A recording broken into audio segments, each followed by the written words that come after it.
What have the Mail got, Paul? Well, the Mail cover our beloved Queen's and the year of her passing. So Queen Elizabeth II passed a year ago tomorrow, or if you're reading this tomorrow, today. Or even watching this. Or watching it. If you're reading it, that's incredible.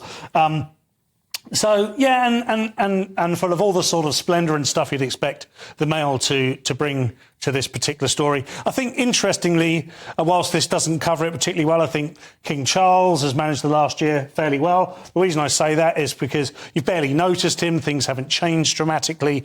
He's just kept that continuity going. But what hasn't changed, and what many of us hoped would have changed, is that the brothers... the princes are still warring, and the big headline here is warring royal brothers still 100 miles apart, which is metaphorical, of course, because they are thousands of miles apart, actually, geographically. However... which is a lot further apart, isn't it? It's a lot longer than the 100 miles. So you could have said emotionally it's millions of miles, maybe, yeah, light exactly. years. Well, and it's really sad to see. I know families have these problems. Lots of families do.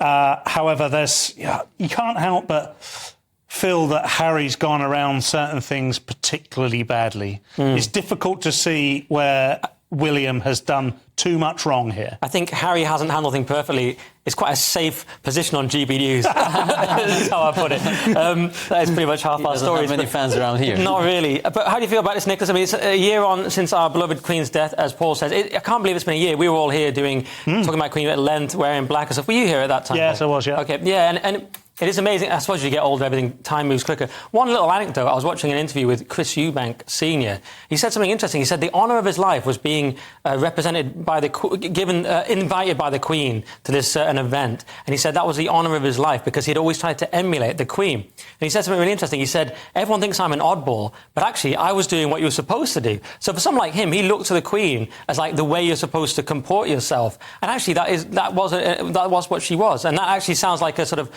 eccentric idea now, but that's what we're all supposed to be doing. Anyway, little anecdote. What do you think, Nicholas?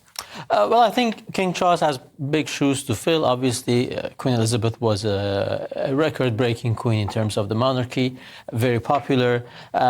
People still need time to warm up to the new king, and there are some concerns maybe for people in our camp in terms of his views towards the environmental... Nicholas, when we say our camp, we're just simply a neutral channel regulated by Ofcom, but I know what you mean.